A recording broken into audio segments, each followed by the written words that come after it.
बिस्मिल्लाहिर्रहमानिर्रहीम। नाज़रीन, मैं हूं आसिम नसीर और आप देख रहे हैं हमारा यूट्यूब चैनल आसिम सीरीज।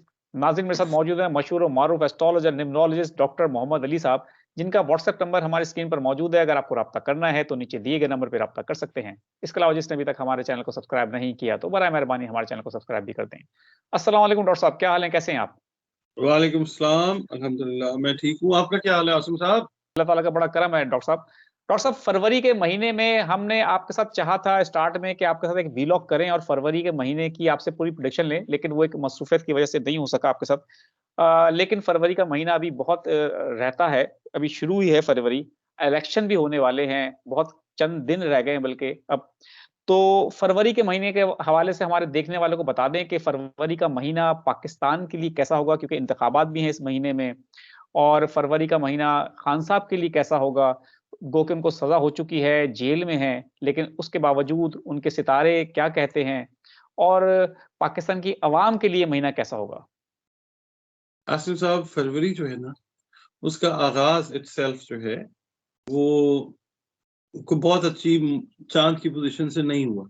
एक बात तो, जब आगाज इस तरह है तो फिर ओवरऑल, और फिर ये देखिए कि ये मेरा ख्याल है लीप का साल है, ठीक है। इसमें 29 फरवरी भी आएगी, ये आपके इल्म में होगा मेरा ख्याल है, बिल्कुल, बिल्कुल डॉक्टर साहब। ठीक है ना। तो ये एक्स्ट्रा ऑर्डिनरी साल है, ठीक।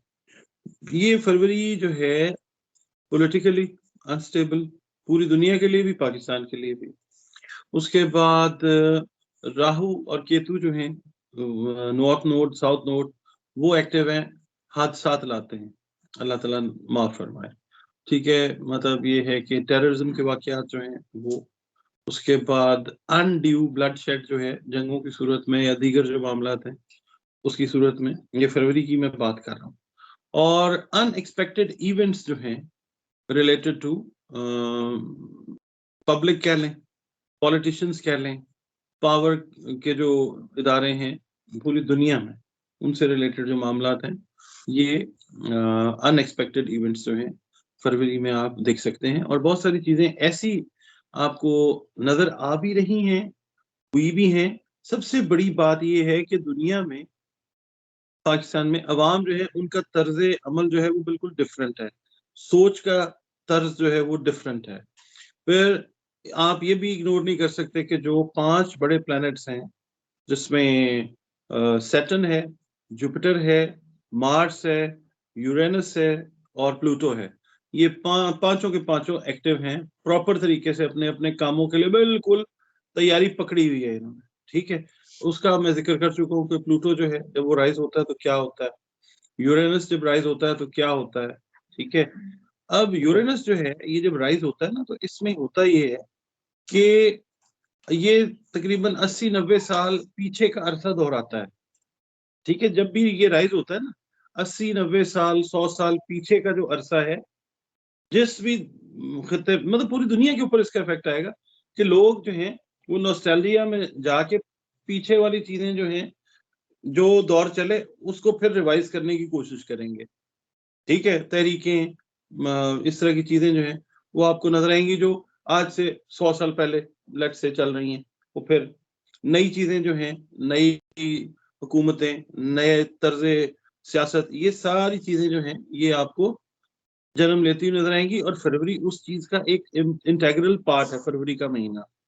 फिर इसके अलावा इमरान खान साहब की बात करते हैं या किसी भी पॉलिटिशियन की बात कर लें, तो पाकिस्तान की सियासत आसिम साहब जो है उसमें मोजज़े नहीं है। मोजज़े तो खैर पैगंबरों के साथ रिलेटेड होते हैं ना, पाकिस्तान की सियासत में करामात होती हैं, ठीक है, करामतें होती हैं और करतब होते हैं, ठीक है।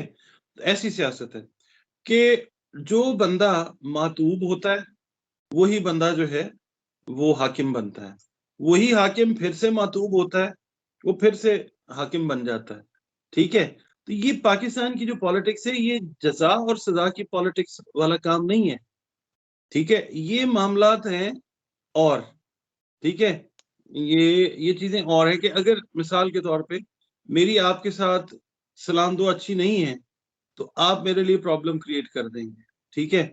अगर आपके साथ मेरी सलाम दुआ ठीक हो जाती है, आप मेरे लिए फिर जो है वो चीजों को ठीक कर देंगे।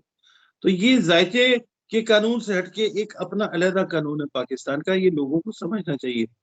जायचे में जो चीज आती है ना, वो आती है जो कुदरत की तरफ से इशारे आ रहे होते हैं, और कुदरत ने हमें अशरफुल मखलूकात बना के जो पावर्स दी हैं, जो हमें अकल, फहम, शऊर दी है, ये हमारे पे डिपेंड करता है हम उसको नेगेटिव इस्तेमाल करें या पॉजिटिव इस्तेमाल करें।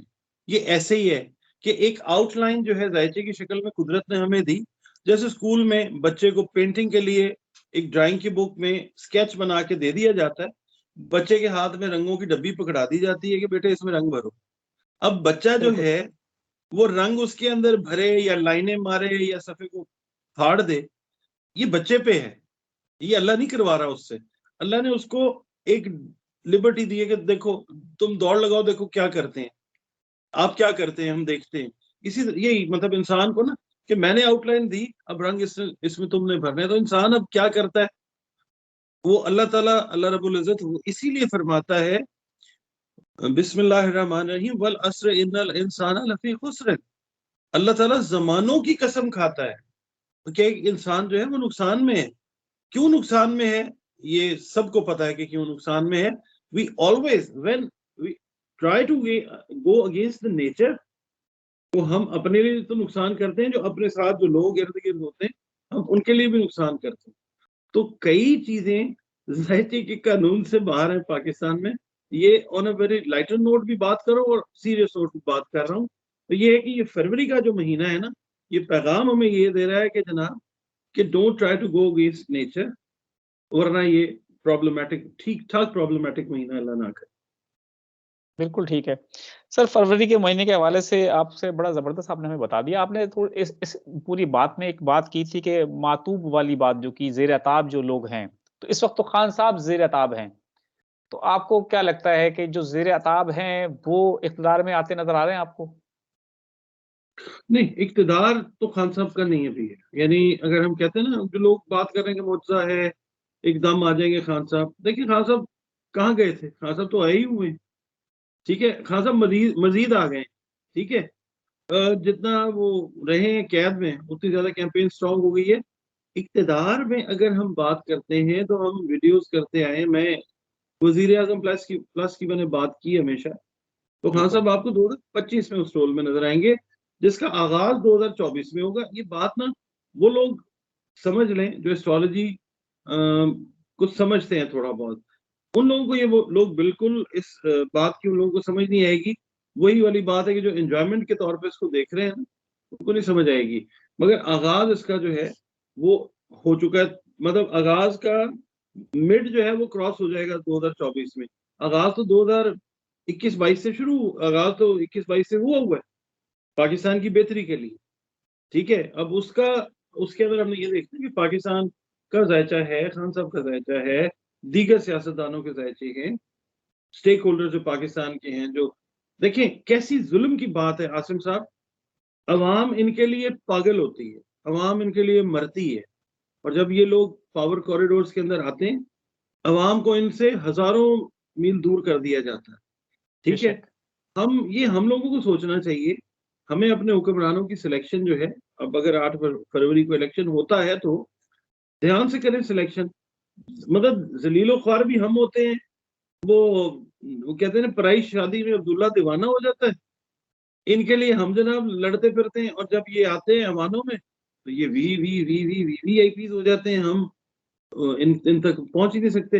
वो वाली चीज़ जो नबी पाक सल्लल्लाहु अलैहि वसल्लम के दौर में थी, वो वाली चीज़ तो हो ही नहीं सकती कि जो हुक्मरान थे, खुलफा जो थे, वो लोगों के बीच में होते थे।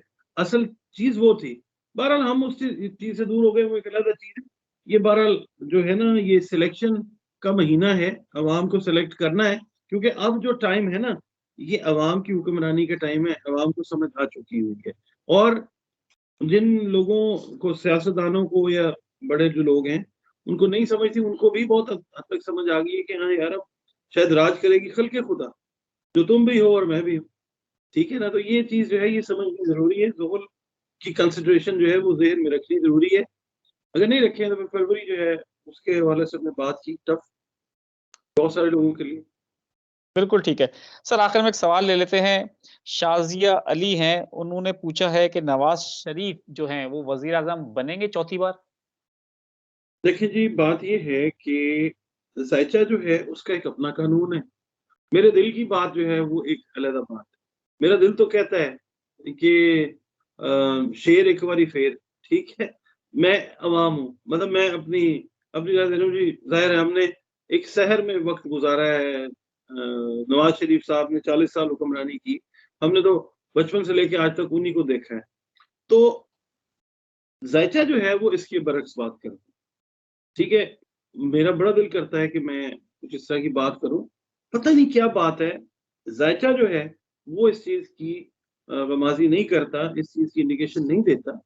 शायद इससे कोई बेहतर पोज़ीशन में मियाँ साहब चले जाएँ, मगर वज़ीर-ए-आज़म वाली जो चीज़ है, वो नहीं नज़र आती।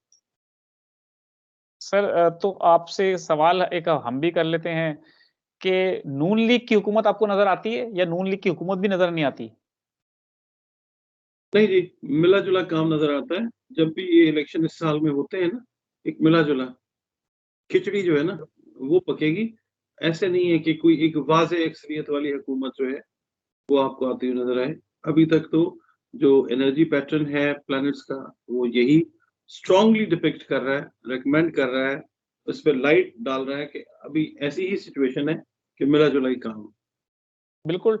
सर खिचड़ी तो हमारे मुल्क में पिछले 76 सालों से पक रही है। सवाल हमारा ये है कि नवाज़ शरीफ और शहबाज़ शरीफ, इन दोनों में से किसका ज़ायचा आपको मज़बूत नज़र आता है? कि कुछ लोग ये भी कहते हैं कि हो सकता है इस दफ़ा वज़ीर-ए-आज़म शहबाज़ शरीफ हों।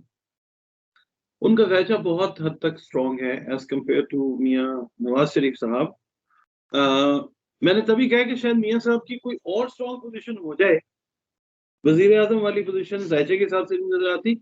ज़ायचे के हिसाब से मियाँ शहबाज़ शरीफ साहब जो हैं, वो इस क्राइटेरिया में बहुत हद तक फिट इन होते हुए नज़र आते हैं, जब भी इलेक्शंस होते हैं। तो ये है कि मैं ये नहीं कह रहा कि मियाँ शहबाज़ शरीफ साहब वज़ीर-ए-आज़म बन जाएँगे। हाँ, ज़ायचा उनका स्ट्रांग है एज़ कम्पेयर टू मियाँ नवाज़। बिल्कुल ठीक है और सर हमें आखिर में ये भी बता दें कि ज़ायचे में नवाज़ शरीफ साहब की सेहत के कुछ मसाइल नज़र आ रहे हैं आपको? क्योंकि पिछले दिनों वो जलसे-जुलूस नहीं कर रहे थे, तो खबरें ये मंज़र-ए-आम पे आई थी कि उनको सेहत के मसाइल दरपेश हैं। तो क्या कहेंगे? सेहत के मसाइल वाक़ई हैं जी, ज़ायचा उनका मैं तो जब से वो तशरीफ़ लाए हैं, 21 अक्टूबर को जब उन्होंने आना था, उससे पहले से मैं कह रहा था कि अगर आ जाते हैं तो हालात जो हैं, वो कंड्यूसिव नहीं हैं, सेहत के मामलात भी ठीक नहीं हैं और अभी हमने देखा भी है कि सेहत के मामलात की वजह से हमने मतलब पिछले साल से मैंने ये कहना शुरू किया कि सेहत नहीं ठीक और बहुत सारी अभी जो प्रेज़ेंटेशंस हैं जिसमें रिक्वायर्ड थे मियाँ साहब, अपनी हेल्थ की वजह से नहीं जा सके। तो आगे भी जो है ये सेहत के मसाइल जो हैं, हमारे जितने टॉप ब्रास है ना लीडरशिप की, पॉलिटिशियंस की, उनमें ये चीज़ नज़र आ रही है और मियाँ नवाज़ शरीफ साहब जो हैं, वो भी इवन मियाँ शहबाज़ शरीफ साहब जो हैं, उनके भी सेहत के इश्यूज़ हैं, वो सारी दुनिया को पता है। ये तो कोई ढकी-छुपी बात नहीं है। हाँ, इस वक़्त अगर हम करंटली देखते हैं तो मियाँ साहब की सेहत के इश्यूज़ हैं। बिल्कुल। हो सकता है कि वो मतलब रज़ाकार बन जाएँ।